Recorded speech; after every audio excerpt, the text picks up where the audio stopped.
Alright, so today we're going to talk about the sixth Sefira on the Kabbalistic Tree of Life. It's called Tifaret, as you can see. That's one of the spellings, as we'll get into. We're also going to talk about the philosophy of being like water. Specifically, that was Bruce Lee's quote. And we're also going to talk about nirvana and the middle path.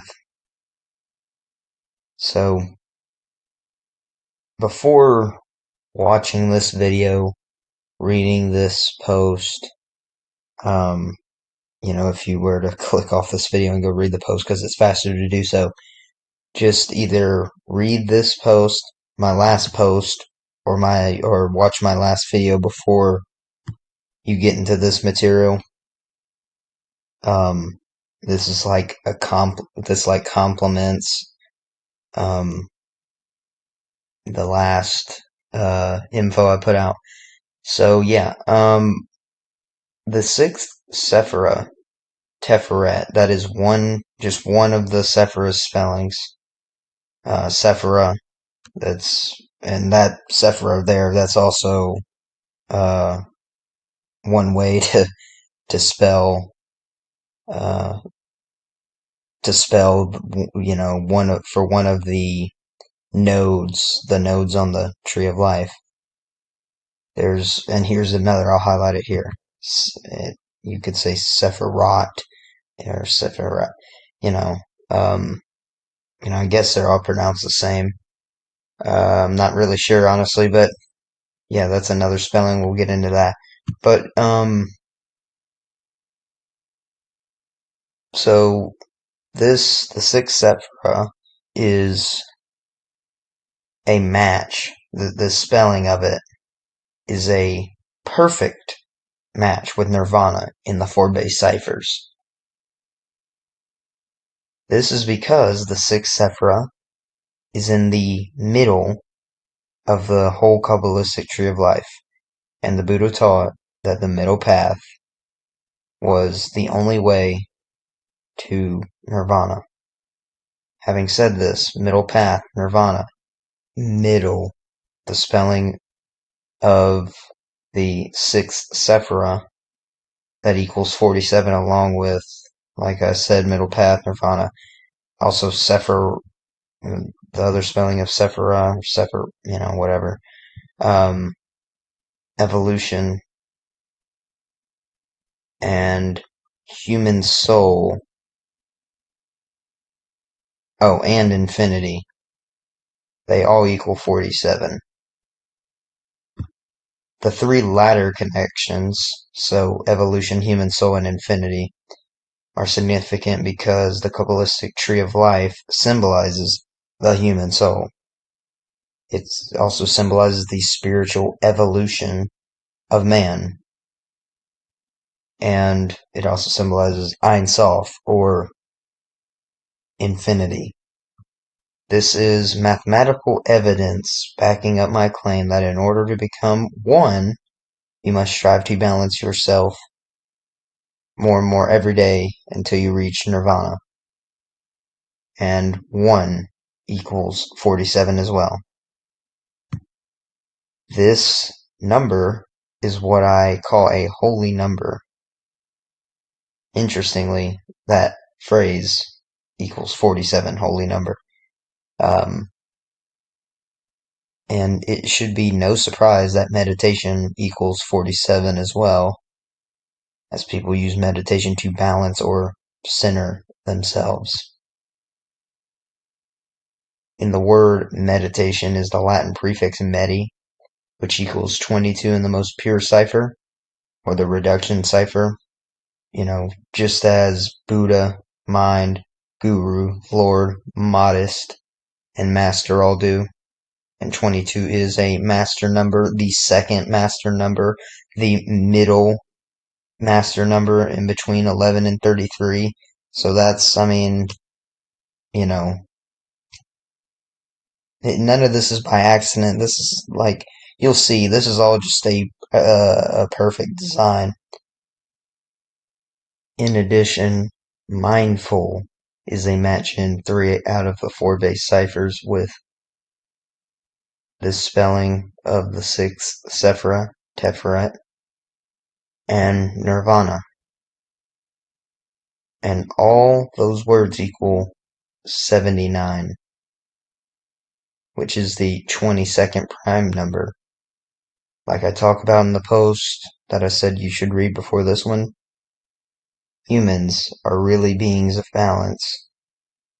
It's just that this world we are in has conditioned us to be far too engrossed in our lower or animal nature, and humans equals 22 in reduction as well.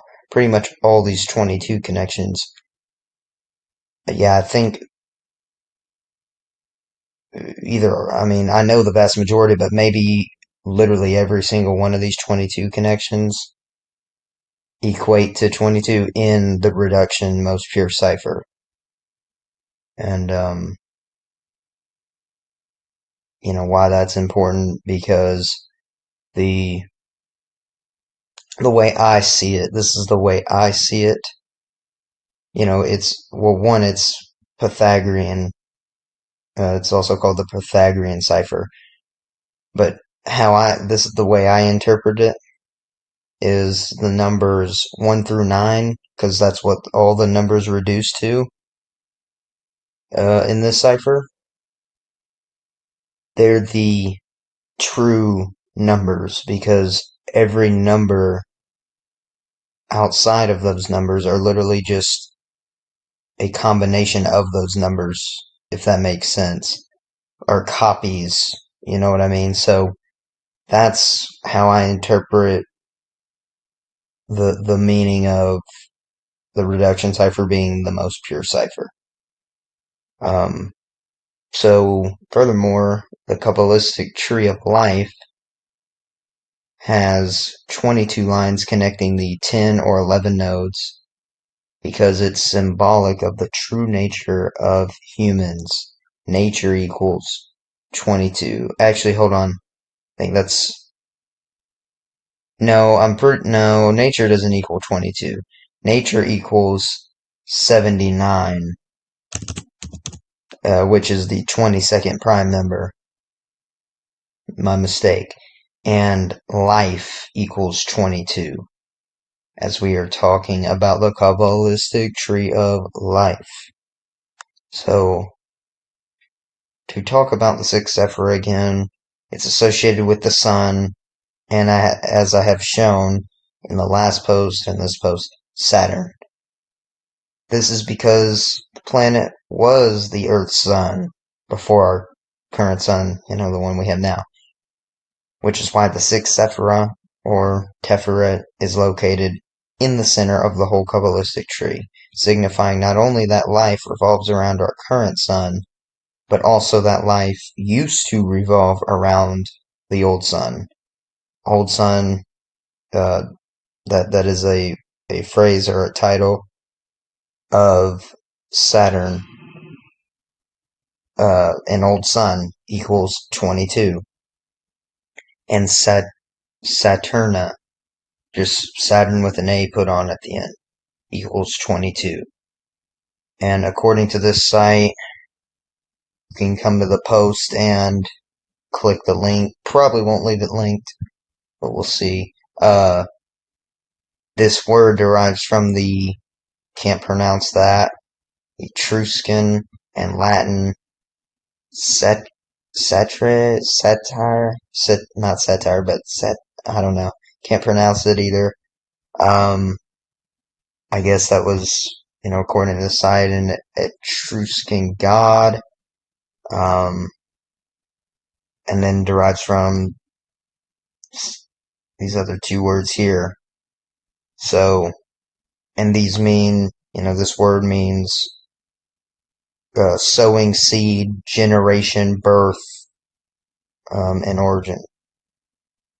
This fits in perfectly, as the old sun, or Saturn, is the god of generation and agriculture. Life. And without the sun, generation and agriculture wouldn't be possible. no life on Earth would be possible without the sun, as our planet would be dead. Um, in numerology, it's even said that 22, like I said, the second and middle master number symbolizes balance. Going back to Nirvana, though, notice that in the middle of the word is the letter V. Directly in the middle of the word is the letter V, the 22nd letter.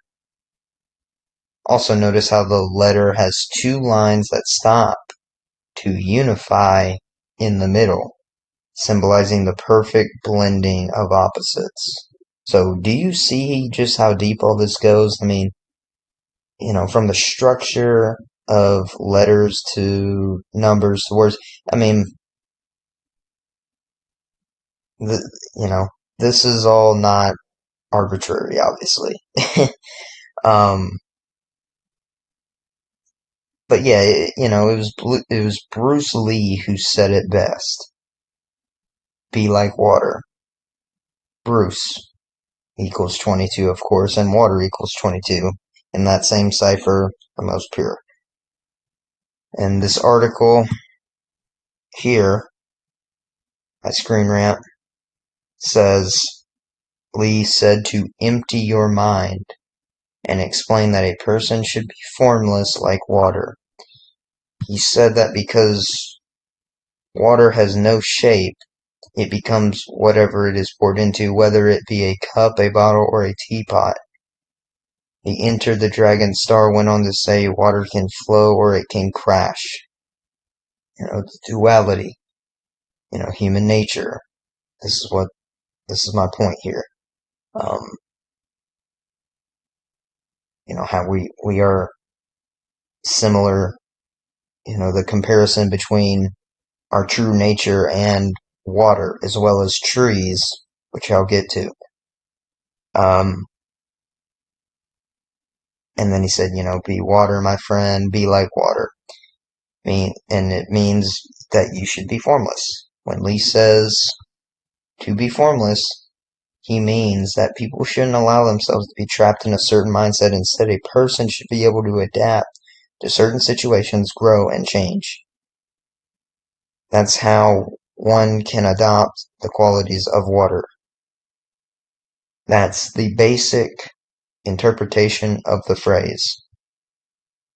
But there's actually deeper meaning to be found in it, which can be more easily understood when looking at Lee's background and his previous comments about water.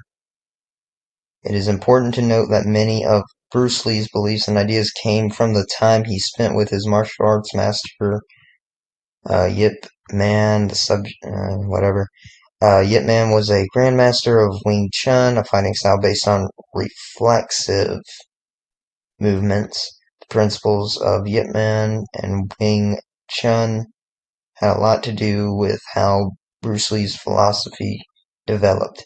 After training under Yip, Bruce Lee had a realization when he would practice punching the water. According to Lee, it occurred to him that water was the very essence Kung Fu. He discovered that no matter how hard he struck the water, he couldn't hurt it. Though it seemed weak, it could penetrate the hardest substance in the world. Exactly. Its formlessness and adaptability led to Lee deciding that he wanted to become like the nature of water, which is our true nature. Just balance, the uniting of opposites to of the two dualities. But yeah, and he said when this article went on to say the beginnings of this idea of Lee's was actually depicted in Ip Man 3 when Ip Man splashed water on Lee. Lee believed that a person could achieve this goal of becoming like water through the art of detachment, which involves emptying one's mind and relaxing. In addition, I just wanted to point out that as the Kabbalistic tree of life is a part of Jewish mysticism, in Hebrew there are 22 letters that correspond with the 22 lines on the Kabbalistic tree.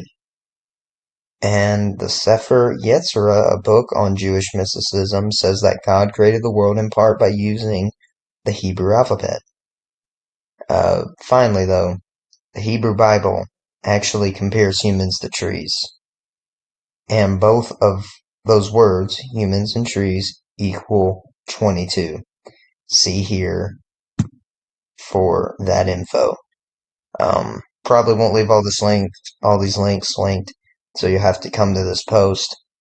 I'll just link my blog. It'll be like the first post, the latest post. You can see all that info there. But yeah, I think that's all I wanted to talk about. So thank you guys for watching, and I'm out. Peace.